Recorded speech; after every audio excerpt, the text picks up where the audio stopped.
好，那在播放音乐的时候呢，我们也可以选择就是环境的预设值。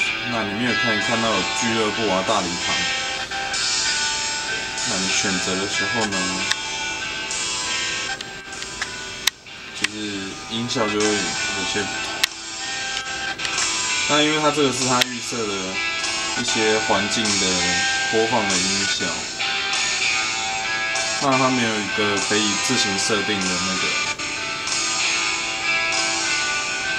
程序，所以算是比较可惜的地方。